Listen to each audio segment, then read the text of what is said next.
Alright, once again, I would like to give all praises to Yahweh, Bahasham, Yahushai, Bahasham Akakodash, double honors unto the apostles of Great Millstone, salutations unto the hopefully elect. Adonai Vidya here through the spirit and power of Yahweh, Bahasham Yahushai.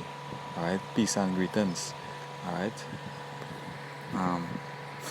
so Adonai Vidya here, through the spirit and power of Yahweh, Bahasham Yahushai. You know, I just repeat myself because I don't think I remember giving double honors unto the apostles of Great Millstone because that's my teachers. So double honors unto them. Alright, I'm from the Trinidad Camp GMS. And I'm doing a little short video here concerning parables, right? Concerning parables. So this starting with the book of Matthew chapter 3 and verse 10, it says, "And now also the axe is laid unto the root of the trees. Therefore, every tree which bringeth not forth good fruit is hewn down and cast into the fire." Yeah. So right now, really and truly, we still in the garden of Eden. Eden is the earth, the name of the earth. Alright? But the earth is given into the hands of the wicked. Alright? You get it in the book of Job, which I will read one time. This is Job chapter 9 and verse 24. It says, "The earth is given into the hand of the wicked. He covered the faces of the judges thereof. If not, where and who is he?" So the earth is in the hands of the so-called white man. He's in control of the earth. Alright, he have power over the earth. Alright. Yeah. That is why you see all these death and hell, because that's his blessing, death and hell going on in the earth, because all these so-called disease, So right now the trees is the axe is laid to the axe is laid onto the root of the tree. So this tree gonna fall because Esau branches spread all through the earth. Alright, they have roots all through the earth. So the Lord gonna remove them. Next precept is Matthew 7. Matthew 7, starting at verse 17. It says, "Even so every good tree bringeth forth good fruit, but a corrupt tree bringeth forth evil fruit." So that is why you see all these different wickedness going on in the earth with all kind of transgender and homosexuals, all kind of unrighteous laws,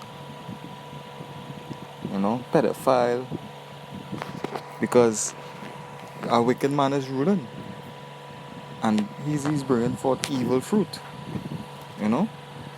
Verse 18 it says, "A good tree cannot bring forth evil fruit, neither can a corrupt tree bring forth good fruit."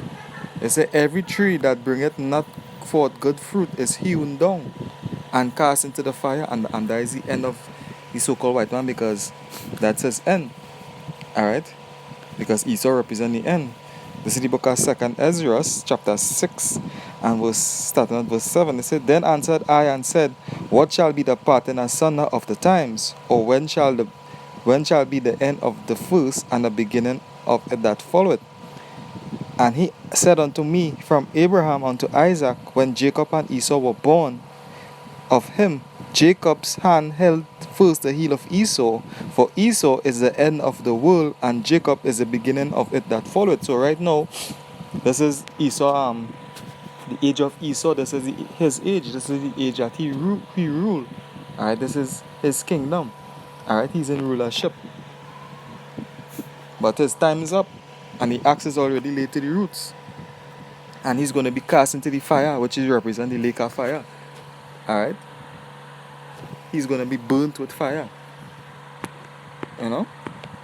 He's going to be cleansed. Yahweh Bashem Yahushua is going to cleanse you with fire. Alright? This is Matthew chapter 12 and verse 33. It says, "Either make the tree good and its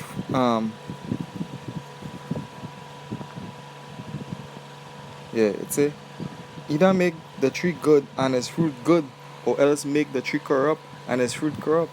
For the tree is known by its fruit. So every tree is known by its fruit. And look at what the so-called white man is doing. Alright? Look at the kind of things this devil is doing. This man is a cancer on the earth. And he's sick and he's destroying the earth. And he himself is living it. So this man is a nigger. This man is a nigger. He destroying the very same planet that he using to live. You know? Next precept is Matthew 13 and verse 32. It says, which indeed is the least of all seeds, but when it is grown, it is the greatest among herbs, and become a tree, so that the birds of the air come and lodge in the branches thereof. Alright? So that represents the kingdom of heaven. That represents our dwelling. You know? It is the least, but it's the greatest among all. Alright? It is the greatest among herbs, because we represent the tree of life. Our shall represent the tree of life. Alright? So you can come and eat fruit from us, and it will be and really and truly it could give you life. It could wake you up. Alright? It can wake you up. Or that is this deep sleep that the Lord have placed upon the earth. So that's just for educational purposes. Just to expound on this the parable of the tree a little more. I go into the book of Daniel. Daniel chapter 4 and verse 9. That's it. It says, O Belshazzar, master of the magician, because I know that the spirit of the holy gods is in thee, and no secret troubleth thee. Tell me the visions of my dream that I have seen, and the interpretation thereof. So Nebuchadnezzar nicknamed Daniel Belshazzar. Alright? And Daniel was a wise man. He could read dreams. You know, and Nebuchadnezzar, he got some dreams which is really prophecies for the future. You know? It say here, thus were the visions of mine head in my bed. I saw, and behold, a tree in the midst of the earth, and the height thereof was great. The tree grew and was strong, and the height thereof reached unto heaven, and the side thereof to the end of all the earth. The leaves thereof were fair, and the fruit thereof much, and in it was meat for all. The beasts of the field had shadow under it, and the fowls of the heaven dwell in the boughs thereof, and all flesh was fed of it. I saw the visions of my head upon my bed, and behold, a watcher and an holy one came down from heaven. He cried aloud and said, thus hew down the tree and cut off his branches, shake off his leaves and scatter his fruit. Let the beasts get away from under it, and the fowls from his branches. Nevertheless, leave the stump of his roots in the earth, even with a band of iron and brass, in the tender grass of the field, and let it be wet with the dew of heaven, and let his portion be with the beasts in the grass of the earth. Let his heart be changed from man's, and let a beast's heart be given unto him, and let 7 times pass over him. This is by the decree of the watchers, and the demand by the word of the holy ones, to the intent that the living may know that the Most High ruleth in the kingdom of men, and giveth it to whomsoever he will, and setteth up over it the beasts of men. So this dream represents what Nebuchadnezzar dream here. He represents the tree that all the animals lodging under and being fed, you know. And then the angel, the watchers, a watcher come down and say, cut down the tree, meaning that to take him out of the rulership. But then it was placed upon bands, and the root was there was placed bands of iron and brass, meaning that he have a sure rulership, you know. Once he turned from the wicked ways and proclaimed that Yahweh Bashim Yahushai is for what? That he is the one responsible for setting up king and taking down king. Alright? So Nebuchadnezzar continue on here. He said, This dream I, King Nebuchadnezzar, have seen. Now, O Belshazzar, declare the interpretation thereof, for as much as all the wise men of my kingdom are not able to make known unto me the interpretation, but thou art able, for the spirit of the holy gods is in thee. Then Daniel, whose name was Belshazzar, alright, was astonished for 1 hour, and his thoughts troubled him. The king spake and said, Belshazzar, let not the dream or the interpretation thereof trouble thee. Belshazzar answered and said, My lord, the dream be to them that hate thee, and the interpretation thereof to thine enemies. The tree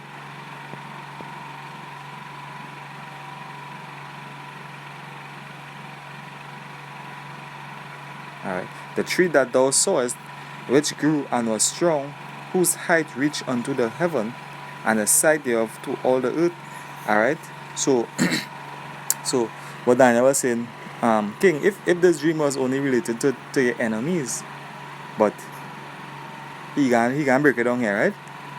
The tree that thou sawest, which grew and was strong, whose height reached unto the heaven, and the side thereof to all the earth, whose leaves were fair, and the fruit thereof much, and in it was meat for all, under which the beasts of the field dwell, and upon whose branches the fowls of the heaven had their habitation. It is thou, O king, that art grown and become strong. So you see, Daniel telling him, it's you, this dream, you represent the tree. For thy greatness is grown and reached unto heaven, and thy dominion to the end of the earth. And whereas the king saw a watcher and an holy one coming down from heaven, and said, Hew down the tree and destroy it, yet leave the stump of the roots thereof in the earth, even with the band of iron and brass, in the tender grass of the field, and let it be wet with the dew of heaven, and let his portion be with the beasts of the field, till 7 times pass over him. This is the interpretation, O king, and this is the decree of the Most High, which is come upon my lord the king. So this dream was given him from the Most High, that they should drive thee from men, and thy dwelling shall be with the beasts of the field, and they shall make thee to eat grass as oxen, and they shall wet thee with the dew of heaven, and 7 times shall pass over thee, till thou know the Most High ruleth in the kingdom of men, and giveth it to whomsoever he will. And whereas they commanded to leave the stump of the tree roots, thy kingdom shall be sure unto thee. After that thou shalt have known that the heavens do rule. So you understand? Next precept.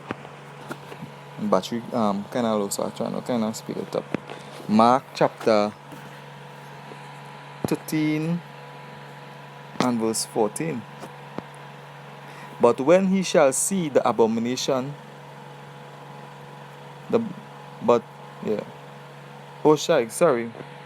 Mark chapter 11 and verse 13. Well, that was a good precept there. Anyhow, Mark 11 and verse 13. And seeing a fig tree afar off having leaves, he came, if happily he might find anything thereon. And when he came to it, he found nothing but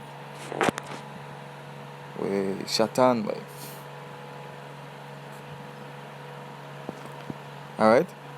He came, if happily he might find anything thereon, and when he came to it, he found nothing but leaves. But the time of figs was not yet. So this represents you 2/3. When Yahushua come back, he expects us to have fruit. He expects us to have fruit, to feed his flock. That we tell Peter, feed my sheep. You understand? So when he come back as the God of the heaven and the heaven and earth, alright, because Yahweh make Yahushua a God over all gods. Alright, but the Most High, he's above all gods. Alright? And when Yahushua come back, he come back expecting us to bear fruit. But those that turn and put a hand in their pocket, you understand, and saying that all the prophecies come to pass already and all kind of nonsense. You understand? This is what you're going to do. And Yahushua said, answered and said unto it, no man eat fruit of thee hereafter forever. And the disciples heard it. You know?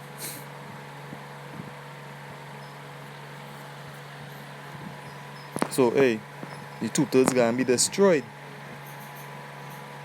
Alright? Verse 20, and in the morning, as they passed by, they saw the fig tree dried up from the roots. And Peter calling to remembrance said unto him, Master, behold, the fig tree which thou cursedest is withered away. Alright? So, hey, slack here. I tell myself this. Right? When Yahushua reach the fig tree, saw the fig tree, expecting it to have fruit, you understand? Represent now. Because what the scripture say, he will spew thee out of thy mouth. You understand? He will spew thee out of thy mouth. And you brothers, you know, you men that turn your back, you know, you've been spewed out. And this is what left of you. You know. And in the morning, as they passed by, they saw the fig tree dried up from the roots. So, you understand? They can dry up. They can go back being a nigger. You understand? And Peter calling to remember and said unto him, Master, behold, the fig tree which thou cursedest is withered away. And that's what's going to happen to you fellas. You're gonna wither away. You know? You're gonna dry up and you're gonna wither away. And then you're gonna be destroyed, because every tree that bringeth not forth fruit is gonna be hewed down and thrown into the fire. You understand? Mark 13 and verse 28 says, Now learn a parable of the fig tree. When her branch is yet tender and putteth forth leaves, he know that summer is near.